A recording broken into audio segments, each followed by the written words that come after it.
کہ آپ حضرات کی طرف سے نا جو ہمارے رافضی شیعہ حضرات ہیں ان کی طرف سے ایک اعتراض ہے جو کہ عوام اہل سنت کو اپیل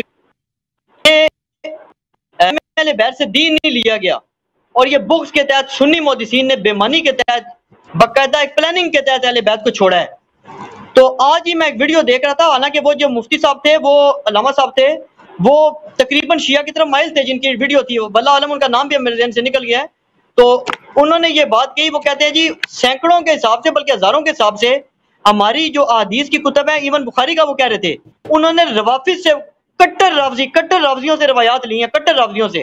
اور پھر اگلی بات یہ ہے کہ کیا کوئی ایسا سنی محدث ہے جس ظالم نے ائمہ اہل بیت کرام کو نعوذ باللہ کذاب کہا ہو، رجال کا کوئی علی محدث نے کہا ہو یہ نعوذ باللہ جھوٹے تھے، یا کہو جی ان کا جناب حافظے کمزور تھے، یا نعوذ باللہ کسی کی ایمان پہ شک کیا ہو، یا کسی کو یہی کہو کہ یہ رافضی تھا نعوذ باللہ؟ ایسا کوئی ہے آپ کی کیا؟ خدمت یا میں یہ آپ ایسے الزام لگا دیتے ہیں؟ پہلی بات جو ہے نا کہ دیکھیں اس زمانے میں تابعین کے زمانے میں بہت سارے لوگ تھے جو شیعہ تھے، کٹر رافضی تھے تابعین کے زمانے میں، یعنی بنی امیہ کی حکومت سنہ 40 کے بعد جب معاویہ کی حکومت آئی ہے تو شیعہ انڈر گراؤنڈ چلے گئے، شیعہ یعنی وہ قتل ہوتے تھے۔ زیاد ابن ابی کی حکومت کے دوران اور معاویہ کی حکومت کے دوران وہ چن چن کے مارتے تھے، تو لوگ چپ جاتے تھے، تشیع کا اظہار نہیں کرتے تھے، اور بہت سارے لوگ قتل بھی ہو گئے۔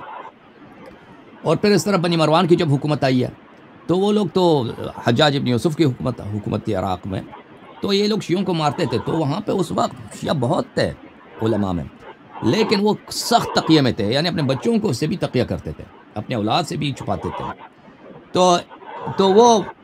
تو لازمی بات ہے ان کے پاس وہ بہت سارے علماء تھے، ان میں بہت سارے حفاظ تھے، ان کے پاس حدیث تھی، تو ان سے جو احادیث لی گئی ہیں تو ان میں بہت سارے رافضی ہیں، بہت سارے شیعہ ہیں، بے شمار۔ بخاری مسلم میں ذہبی صاحب کتاب تذکرۃ الحفاظ کے ابتدا میں اس میں کہتے ہیں کہ اگر ہم شیعوں کے احادیث کو چھوڑ دیں اپنی کتب میں تو ہمارے پاس سنت نہیں بچے گا۔ یہ نص الفاظ ہیں تذکرۃ الحفاظ کے ابتدا میں، ابان ابن تغلب کا ترجمہ پیش کرتے ہیں، ان کا زندگی نامہ، ابان ابن تغلب شیعہ راوی ہے، تو کہتے ہیں کہ اگر ہم شیعوں کو نکال دیں تو ہم سنت نہیں بچے گا، ہمارے پاس حدیث ہی نہیں بچے گا۔ تو اس میں بے شمار تھے، اور پھر آہستہ آہستہ تقیہ کی وجہ سے اگلے جو نسلیں آ گئی نا تو ان کو سب یہ باتیں جو ان پرانی نسلوں کو پتہ تھیں وہ آہستہ آہستہ کم ہوتی گئیں، تو پرانے جو نئی نسلیں ہیں، اور پھر اس میں حکومات کا بھی بڑا ہاتھ ہے نا، کہ لوگوں کی تربیت تو کون کرتے ہیں؟ لوگوں کی تربیت وہی کرتے ہیں جو نماز جمعہ پڑھائے، جس کے ہاتھ میں مساجد ہیں، جس کے ہاتھ میں جمعے ہیں، جس کے اس زمانے میں قضات کا بڑا رول ہوتا تھا، قاضی جو شہر کا ہوتا تھا، قبیلے کا قاضی جو ہوتا تھا، اس کا بڑا رول ہوتا تھا، نماز وہی پڑھاتا تھا اور فتوے وہی دیتا تھا اور لوگوں کو دین وہی سکھاتا تھا اور خطبے جمعے وغیرہ کا وہی بتاتا تھا، لوگ انہی سے سیکھتے تھے۔ تو اس زمانے میں قاضی وغیرہ یہ سب لوگ دربار سے تعین ہوتا تھا، ان کا بنی امیہ تعین کرتے تھے، اور وہ میک شور کرتے تھے کہ ایسے لوگ تعین کریں جو بالکل ان کو اہل بیت علیہ السلام سے کسی قسم کی ہمدردی نہ ہو، کیونکہ ان کی حکومت کا اسی لیجیٹمیسی اسی بات پر ہے کہ اہل بیت علیہ السلام امام نہیں ہے۔ اگر وہ مان لیں کہ اہل بیت علیہ السلام امامت ان کی ہے تو پھر ان کی اپنی حکومت کا تختہ الٹ جائے گا۔ ان کے لیے سیاسی منفعت، نہایت سیاسی منفعت اسی بات پر ہے کہ لوگ ان کو لیجیٹمیٹ خلیفہ مان لیں۔ تو اگلے والے نسلوں میں یہ چلتا جب گیا تو اس طرح یہ تشیع کا رنگ ضعیف ہو گیا، تشیع کا، اور وہ روایات جو پچھلے والے نسل والے لوگ نقل کرتے تھے احادیث اہل بیت علیہ السلام کی شان میں، دوسرے نسلوں میں وہ فلٹر زیادہ ہونے لگا۔ تو اس طرح یہ بات ان کی صحیح ہے کہ بخاری مسلم میں شیعہ اور رافضی روات موجود ہیں۔ اچھا، اس کے علاوہ آپ کی خدمت میں عرض کریں، آپ نے جو پوچھا، ایک اور بات بھی پوچھا نا آپ نے، کیا پوچھا دوسرا حصہ کیا تھا اس کا؟ وہ میں نے پوچھا تھا جی کہ کون سے ایسے کوئی آپ کی نظر میں آپ جو الزام لگاتے ہیں کہ یہ جو اہل سنت کے محدثین بہت رکھتے تھے، یہ بہت کم ہے کہ کسی امام کی توہین کی ہے؟ یہ بہت کم ہے، یہ کم ہے لیکن ہے۔ مثلا میرے ذہن میں جو آتا ہے، حافظ دارقطنی نے کچھ ایسے جملے بولے تھے حضرت امام جعفر صادق علیہ السلام، یا ایسے ہیں بہت کم، نہایت کم ہے کہ انہوں نے ان کی تضعیف کی تھی۔ یا ابن تیمیہ ہے، ابن تیمیہ صریح اپنے کتاب میں کہتا ہے ملعونہ، کہتا ہے کہ حضرت زہرا سلام اللہ علیہا میں نستجیر باللہ، یہ ابن تیمیہ جاننے پہچاننے کے لیے میں آپ کو سنا رہا ہوں، یہ جس کو یہ شیخ الاسلام بولتے ہیں، اور آپ کے وہابی ان کی ہر بات کو اللہ جانتا ہے حدیث کی طرح، ابن تیمیہ کے جملوں کو، ابن تیمیہ کے استدلال کو، دلیل کو، یا اس کے فتوے کو اللہ جانتا ہے۔ وہابی حدیث کی طرح اس کے ساتھ ٹریٹ کرتا ہے، نص قرآن کی طرف ٹریٹ کرتا ہے۔ وہ اپنی کتاب میں صریح کہتا ہے کہ حضرت زہرا سلام اللہ علیہا میں کچھ نفاق تھا، نستجیر باللہ، وہ اس طرح اس نے کہا ابن تیمیہ نے اپنی کتاب میں۔ اس کے علاوہ بہت کم ہے، یہ نہایت کم ہے کہ کوئی مثلا کہہ دے کہ اہل بیت علیہ السلام ائمہ اہل بیت علیہ السلام کو تضعیف کرے. نہیں، نہایت تکریم کرتے ہیں، احترام کرتے ہیں، اچھے الفاظ سے یاد کرتے ہیں، لیکن تضعیف وغیرہ یہ بہت ہی نادر، بہت کم ہے. Okay sir? نہیں، پھر یہ دعویٰ آپ کا باطل ہے نا جی.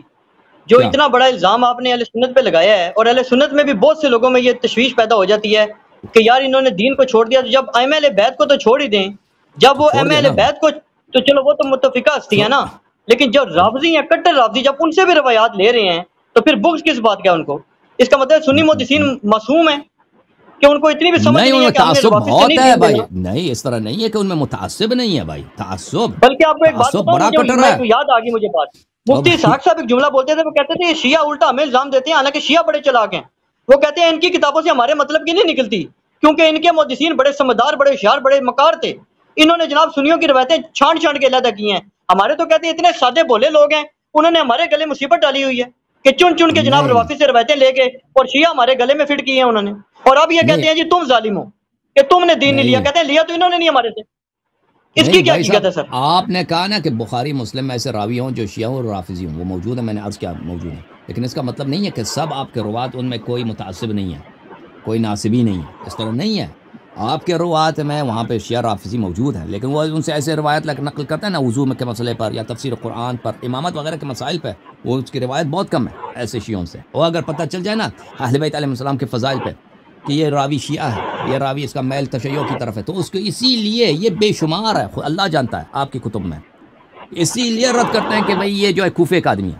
صرف اسی لیے کہتے ہیں یہ کوفی ہے. کوفی ان کے نزدیک ایک رمز ہے کہ کوفے میں اکثر شیعہ رہتے تھے، تو اس کوفی ہونے کی وجہ سے کو رد کرتے تھے، یا کہتے تھے یہ شیعہ ہے. اس کا حدیث ایک قاعدہ بنا دیا آپ کے محدثین نے کہ اگر فضائل اہل بیت علیہ السلام میں کوئی راوی حدیث نقل کرے، اس میں تشیع ہو، وہ شیعوں کی طرف مائل ہو، تو اس کی حدیث کو ہم نہیں مانتے، حالانکہ آدمی وہ سچا بھی ہو نہیں مانتے.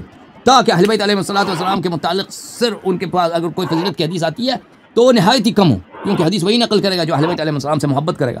ٹھیک ہے نا؟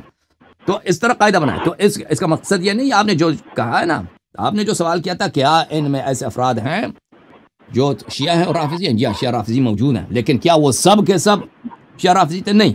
ان میں بہت سارے بڑی تعداد ہے نواسب کی، بہت کٹر، اور بعض بالخصوص تابعین کے بعد اور تابعین کے بعد، جیسے میں نے عرض کیا آپ کی خدمت میں، بہت اکثریت کن کی ہے؟ ان لوگوں کی ہے جو نہایت ہی متعصب ہیں، تعصب رکھتے ہیں شیعہ کے خلاف اور اہل بیت علیہ السلام کے خلاف، اور ابو بکر عمر کے لیے بہت نہایت ہی سخت قسم کا تعصب رکھتے ہیں. اور اگر آپ مثلا آپ اپنی کتابوں میں دیکھیں نا کہ کتنے شیعہ روات کا مثلا یہ عطیہ العوفی جو ہے، عطیہ العوفی کا کوئی اور قصور ہے ہی نہیں ہے. عطیہ العوفی اس کے متعلق بہت سارے روایتیں ہیں کہ یہ آدمی ثقہ تھا، صرف یہی تھا کہ یہ آدمی شیعہ تھا، اسی لیے اس کی روایت کو ضعیف قرار دیا. اور اس کی روایت کتنی زیادہ ہے کتاب ترمذی میں، کتاب سنن نسائی میں، اور وہ تابعین میں سے ہے. اس طرح کے تو بے شمار ہیں جن کے احادیث کو ترک کر دیا گیا، اسی لیے کہ وہ یہ ایک بہت بڑا چیپٹر ہے کہ محدثین نے ان لوگوں کی تضعیف کیا، ان لوگوں کو ضعیف، علماء جرح و تعدیل نے ان لوگوں کی تضعیف کیا جو اہل بیت علیہ السلام کے فضائل نقل کرتے تھے، جن کے دل میں اہل بیت علیہ السلام کے لیے محبت ہوتی تھی. یہ بہت بڑا چیپٹر ہے، اس کو کوئی انکار نہیں کر سکتا.